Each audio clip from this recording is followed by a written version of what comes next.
Magandang araw sa inyong lahat. Ako po si Dr. Alberto Soriano. Bago tayo magsimula, gusto kong ibahagi ang isang nakakatuwang alaala tungkol sa dati kong boss na isang Indian noong nagtatrabaho pa ako sa isang pharmaceutical company. Grabe ang hilig ng taong yun sa maanghang. At hindi ko tinutukoy dito ang mga nabibiling hot sauce o chili powder. Ang paborito niya ay yung sariwa. Hiniwang maliliit na sili na susmaryosep sa sobrang anghang. Halos lahat ng sinusubo niya, kailangan may nakalahok na ganito. Sa tuwing bumibisita siya rito, araw-araw ko siyang sinasamahan mag-almusal sa hotel para pag-usapan ang mga gagawin sa trabaho. Dahil nakabisado ko na ang ugali niya, bago pa man siya umupo, ay inuunahan ko na ang waiter. Pinapahanda ko agad ang isang platito ng sariwa at hiwang-hiwang sili para ipatong sa mismong harapan niya. Habang kumakain, makikikita mo talagang sarap na sarap siya. Isang subo ng kanin, sabay kagat ng sili. Tapos, sasabihin pa niya ng may labis na pagkamangha. Ang pagkain, mas masarap talaga kapag may sili. Dati, napapaisip talaga ako. Hindi kaya butas-butas ng bituka ng taong ito sa sobrang anhang? Pero alam niyo ba, nang magbasa ako ng mga medical research kinalaunan, doon ko napatunayan na ang mga sariwang sili pala ay may kapangyarihang magpababa ng panganib sa iba't ibang uri ng kanser. Noong taong 2015, isang matinding pag-aaral mula sa Harvard School of Public Health ang nagpatunay na ang mga taong kumakain ng sili halos araw-araw ay may mas mababang tsansa na magkaroon ng cancer, ischemic heart disease, at manasakit sa baga. Dagdag pa rito, kung ikukumpara mo sila sa mga taong kumakain ng sili nang wala pa sa isang beses kada linggo, ang mga araw-araw kumakain nito ay nakitaan ng 14% na pagbaba sa overall mortality rate. Sa madaling salita, nakakapahaba pala ng buhay ang paghahanap ng anghang. Nakakabilib, hindi ba? Bakit nga ba ang nakagawiang ito, na akala natin ay nakakasira sa sikmura, ay nagdudulot pala ng maganda sa kalusugan? Ang sikreto ay nasa mga spices na madalas nating ginagamit sa kusina, tulad ng sili, luya, at bawang. Puno ang mga ito ng mga kakaibang phytochemicals na hindi mo basta-basta matatagpuan sa mga pangkaraniwang prutas at gulay. Ang malupit pa, ang mga phytochemicals na ito ay parang lason na partikular na umaatake sa mga cancer cells. Kaya malaking tulong ito hindi lang bilang panlaban sa cancer, kundi bilang isang ligtas at masustansyang bahagi ng diet ng mga pasyenteng may sakit na nito. Pero teka lang, hinay-hinay tayo. Dahil ang matinding anghang ay maaari pa ring makairita sa ating bituka at cardiovascular system, may isang ginintuang panuntunan sa pagkonsumo nito. Konti-konti pero palagi. Ibig sabihin, gamitin lang itong pampalasa na isinasama sa pagkain, hindi yung sadyang papapakin mo ng buo. Ang pinakamagandang benepisyo ay makukuha sa napakaliit na bahagi araw-araw. Halimbawa, 2 butil ng bawang o kalahating maliit na sili. Mababang dosage pero madalas na kinakain.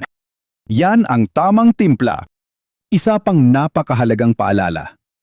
Ang tinutukoy ko rito ay ang mga sariwang sangkap, hindi yung mga nakabote o nakapacket na sauces, tulad ng chili garlic sauce o garlic butter spread. Punong-puno kasi ang mga iyon ng napakaraming sangkap na maaring may preservatives at artificial food coloring na nakakasama sa katawan. Kaya naman, dito sa gintong paglalakbay, hihimayin natin ngayon ang 3 hari ng pampalasa sa hapagkainan: ang sili, luya, at bawang. Pag-uusapan natin ang malalim na koneksyon nila sa cancer, kung paano sila nagiging mabisan panlaban sa sakit, at syempre, ang tamang paraan ng pagkon. Dumako naman tayo sa ikalawang sangkap na siguradong pamilyar sa kusina nating mga Pilipino. Bilang inyong lingkod, si Dr. Alberto Soriano. Hindi ko palalampasin ang pagkakataong himayin ang isa sa pinakamakapangyarihang pampalasa, ang bawang. Alam ba ninyo na ayon sa mga siyentipikong pag-aaral, kapag araw-araw kang may kinakaing bawang, babagsak ng 35% ang kabuuang panganib mo sa sakit na kanser? Oo, tama ang dinig nyo. Ang tsansa naman na magkaroon ng colorectal cancer ay bumababa ng 25%. Hindi lang yan, dahil kapansin-pansin din ang pagbaba ng kaso ng kanser sa lalamunan, esophageal, lapay, pancreatic, pati na rin ang breast at ovarian cancer sa mga kababaihang palaging kumakain nito. Ngayon, tatanungin niyo ako, gaano ba karami ang dapat kainin? Ang pangkalahatang payo ay 10 gramo kada araw. Para hindi kayo mahirapang magsukat, katumbas lang yan ng 2 butil ng bawang. Kung katamtaman ang laki ng bawang na nabili ninyo, nasa 5 gramo na ang bigat ng bawat isang butil niyan. Ang lihim na sandata ng bawang laban sa kanser ay isang mahalagang sangkap na tinatawag na allicin. Isa itong uri ng sulfur compound. At ito ang mismong compound na ito ang nagbibigay ng pamilyar at matapang na amoy sa tuwing nagbabalat tayo ng bawang. Pero heto ang isang napaka-critical na detalye na madalas nating hindi alam. Hindi mo makukuha ang alisin kung basta mo nalang lulunukin ng buo ang butil ng bawang. Upang makuha ito, kailangan mo muna itong hiwain o tadtarin. Kapag nasira ang istruktura ng bawang, doon pa lang makikipag-ugnayan ang mga enzymes nito para ma-convert ang mga precursor substances at ganap na mabuo ang alisin. Kaya kung nilunok mo lang ito ng buo na parang tableta, sayang lang effort mo. Isa pa sa dapat ninyong tandaan ay sadyang takot sa init ang alisin. Kapag ginamit mo ang bawang para magisa sa kumukulong mantika, yung tipong sunog at tostado na, pag-ahon ng ulam sa kawali, halos wala na itong natirang alisin. Paano ba ang tamang diskarte? Taddarin ng pino ang hilaw na bawang at hayaan muna itong nakatiwangwang sa hangin ng mga 10 minuto. Sa ganitong paraan, mabibigyan mo ito ng sapat na oras para makumpleto ang chemical reaction. Kapag lumabas na ng husto ang alisin, saka ninyo ito ihalo ng hilaw sa inyong sausawan o ipatong sa mismong pagkain. Kumikilos ang alisin bilang isang matapang na mandirigma na pumipigil sa pagdami at pagkalat ng cancer cells hanggang sa kusa na silang mamatay. Pero ang benepisyo nito ay hindi lang nakakulong sa usaping cancer. Napakagaling din itong ayusin ang ating insulin resistance. Pinoprotektahan nito ang ating atay at mas pinalulusog ang buong cardiovascular system natin. Aminin na natin, hindi lahat ng tao ay kayang sikmurain ang amoy ng bawang. Ang pagkahilig dito ay napaka-polarizing. Kung mahal mo, mahal mo. Kung ayaw mo, kahit pilitin ka, isusuka mo. Kaya kung ayaw mo talaga ng lasa nito, pero gusto mong matamasa ang mga benepisyong ibinibigay nito, pwede kang uminom ng alisin supplements. Ang karaniwang dosis ay mula 1,000 hanggang 3,000 miligramo kada araw. Gayunpaman, paalala lamang, kung ikaw ay may ulcer o acid reflux, kailangan mong bawasan ang pagkain nito o tuluyan na itong iwasan dahil mas lalo lang itong papahapdiin ang sikmura mo. Panghuli, mahigpit na babala sa mga pasyenteng kasalukuyang umiinom ng antiplatelet o blood thinners, anticoagulants. Huwag na huwag kayong kakain ng sobrang daming bawang. Pinapalabno kasi nito ang dugo. Sa kasaysayan ng medisina, may mga naitala na ngang insidente sa klinika kung saan inabot ng matinding pagdurugo sa operating room ang isang pasyente dahil lang sa sobrang pagubos ng bawang bago ang operasyon. Kaya kailangan laging nasa lugar ang pag-iingat. Sa patuloy nating pagtuklas dito sa gintong paglalakbay, unahin nating busisiin ang sili. May mga katangian ang sangkap na ito na sadyang pambihira. Unang-una nga riyan ay ang umaapaw nitong vitamin C. Kunyan nating halimbawa ang mga hindi gaanong maanghang na berdeng sili. Sa bawat 100 gramo nito, makakakuha ka ng tumataginting na 250 miligramo ng vitamin C. Para mas madali ninyong maisip, 3 beses itong mas marami kaysa sa bayabas at 10 beses na mas mataas kumpara sa dalandan. Nakakagulat, hindi ba? At ang maganda pa, hindi mo kailangan magtiis sa tindi ng anghang para makuha ito. Ngunit kung ang pakay mo ay ang mismong sangkap na lumalaban sa cancer na tinatawag nating capsaicin, diyan na pumapasok ang pangangailangang kumain ng mas maanghang ng klase ng sili. Ang capsaicin kasi ang mismong kaluluwa kung bakit maanghang ang sili. Ngayon, saan ba nakatago ang sangkap na ito? Wala ito sa mismong laman, at mas lalong wala ito sa mga buto. Ang lihim ay nakakabit doon sa manipis na puting lamad sa loob ng sili, o yung tinatawag na placenta. Kung hihiwain mo ang sili, makikita mo ang maputing bahaging ito kung saan nakadikit ang mga buto. Kaya naman, kung isa ka sa mga nagtatanggal ng buto at kinakaskas ng tuluyan ang maputing lamad bago magluto para lang mabawasan ang anghang, itinatapon mo rin ang mismong capsaicin. Sayang naman. Kaya sa susunod, panatilihin niyo ang bahaging iyon. Paano nga ba napupuksan ng capsaicin ang cancer cells? May kinalaman yan sa isang uri ng protina sa ating mga selula na tinatawag na TRPV1. Nakadikit ang protinang ito sa ibabaw ng ating cell membrane at sagana itong matatagpuan sa mga sensory nerves sa ilalim ng ating balat. Ang pinakapangunahing trabaho ng TRPV, isa ay i-convert ang pakiramdam ng init patungo sa pakiramdam ng sakit. Isipin mo ito. Kapag humawak ka ng mainit na tuwalya o baso ng maligamgam na tubig, pakiramdam mo ay mainit. Pero kapag patuloy na umakyat ang temperatura, mula 39 na degree, 40 degree, hanggang sa lumagpas ng 43 degree Celsius, nag-iiba na ang pakiramdam. Hindi na lang ito basta init, kundi nakakapasong hapdi.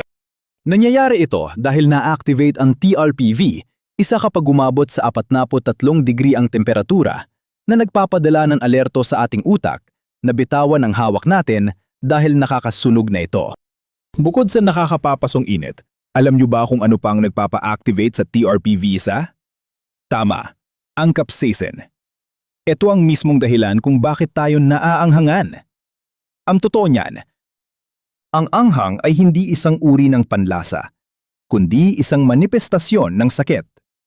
Nililinlang ng capsaicin ang TRPV1 at kinakalabit nito ang parehong switch. Kaya ang nararamdaman ng bibig natin ay tila nasusunog. Tandaan natin, ang temperaturang lagpas 43 degree at ang capsaicin ay parehong nagdudulot ng hapdi dahil sa TRPV1. Ano naman ang kinalaman nito sa cancer? Dito na magiging kapanapanabik ang usapan. Marami sa mga cancer cells ay punong-puno rin ng TRPV, isa protein sa kanilang ibabaw. Parang mga nerve cells lang natin. Kapag dumampi ang capsaicin sa dila, nasasaktan tayo. Kapag tumama naman ito sa cancer cells, nakakaramdam din sila ng matinding sakit. Pero para sa kanila, ang sakit na ito ay nagreresulta sa paghinto ng kanilang paglaki. Ang tinatawag na cell cycle arrest. Humihinto silang dumami. Parang nagpapamini chemotherapy ka na rin araw-araw sa mga selyulang ito kapag kumakain ka ng tamang dami ng capsaicin. Lalo na pagdating sa cancer sa lapay, pancreatic cancer, bituka, colon cancer, at baga, lung cancer. Napakataas ng TRPV isa ekspresyon ng mga ito. Kaya sadyang sensitibo sila sa capsaicin. Pero bago kayo magpakasawa sa sili, may malaking babala sa mga pananaliksik. Ang ugnayan ng sili at kanser ay hindi dumidiretso pataas. Non-linear. Ibig sabihin, kapag sumubra ka sa inirerekomendang kaunting dami, hindi nabababa ang panganib mo sa kanser. Sa halip, lalo pa itong tataas, lalo na para sa stomach cancer. Bakit? Dahil susunugin ng labis na anghang ang lamad ng iyong sikmura, magdudulot ito ng pamamaga, inflammation. At ang mismong pamamaga na yan ang magpapataas ng panganib na magkakanser ka. Ano ba ang ibig sabihin ng kaunti? Huwag lalagpas sa dami ng isang maliit na sili kada araw. Bukod dito, para sa mga taong may sakit sa puso, high blood pressure, ulcer, o mga nangangasim ang sikmura, mas mainam na iwasan nyo na lang ito.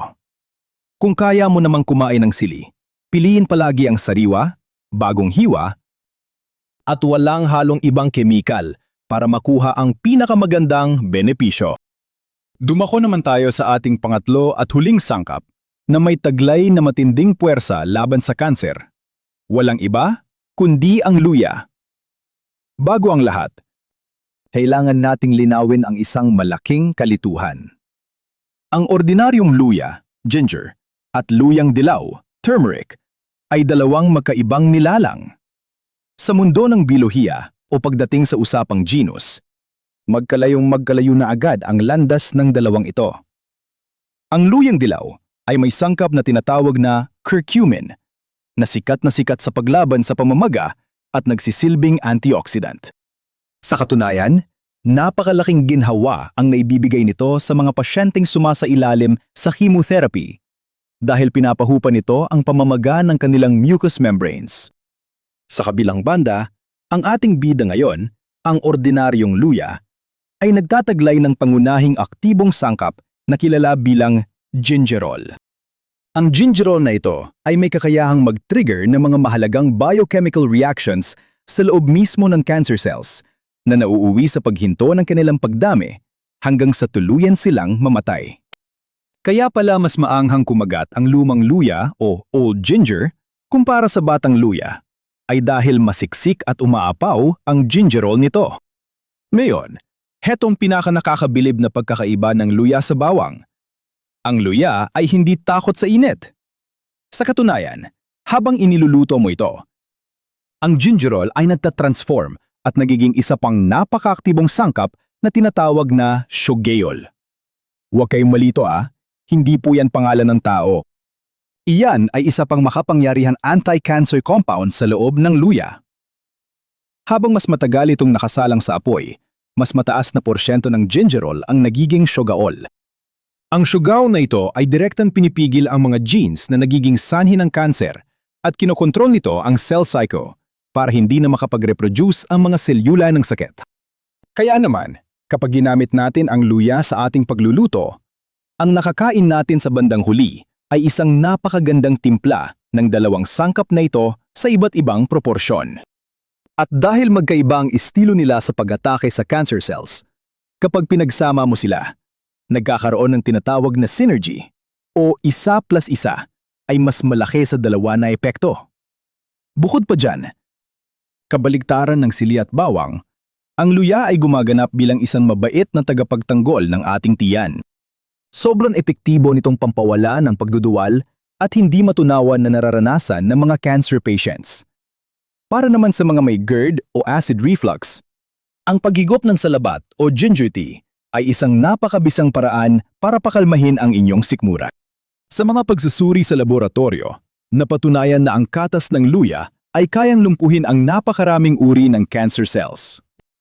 Ipinapakita rin ng mga pag-aaral na hindi lang nito binabawasan ang paghahilo, pagsusuka, at matinding pagod na dulot ng chemotherapy, kundi napapababa rin ito ang tsansa ng mga malulusob na tao na magkaroon ng colon cancer. Kaya ang payo ko, ugalin ninyong maglagay ng 3 hanggang 4 na hiniwang luya, yung kasing kapal lang ng barya, sa inyong pang-araw-araw na dieta para makatulong sa pag-iwas at paglaban sa kanser. Subalit, paalala lamang, gaya ng bawang ay pinapabagal din ng luya ang pamumuo ng dugo. Kaya sa mga umiinom ng anti-platelet o blood thinners, kailangan ninyong limitahan at ibagay ang dami ng kinakain ninyong luya. Dagdag pa rito, nagulat ako nang matuklasan kong marami-rami rin pala ang may allergy sa luya. Kung kayo ay nakakaranas ng pamamantal, pamamaga ng labi, o kaya na may inaatake ng hika pagkakain nito, pakiusap. Iwasan nyo na po ito ng tuluyan. Ayan, nalaman ninyo na ang mga sikreto ng 3 pinakamatinding pampalasa pagdating sa paglaban sa cancer. Kung maidadagdag ninyo ang mga ito sa inyong pagkain ng tama at nasa sapat na sukat lamang, nakakasiguro akong tatakbo papalayo sa inyo ang mga cancer cells. Tulad ng ipinaalala ko sa inyo kanina, ako si Dr. Alberto Soriano na muling nagdidiin na ang pinakagintong panuntunan sa pagkain ng matatapang at maanghang na sangkap ay konti-konti pero palagi. Araw-arawin ninyo pero panatilihing maliit ang porsyento. Diyan ninyo makukuha ang pinakamalaking biyaya para sa inyong kalusugan. Dito na po nagtatapos ang ating episode. Maraming salamat sa inyong walang sawang panonood.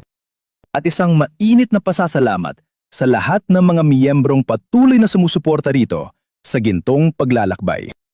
Ang oras na iginugol ninyo sa panonood ang siyang pinakamalaking inspirasyon ko para magpatuloy. Hanggang sa muli nating pagkikita sa susunod na episode. Paalam sa inyong lahat!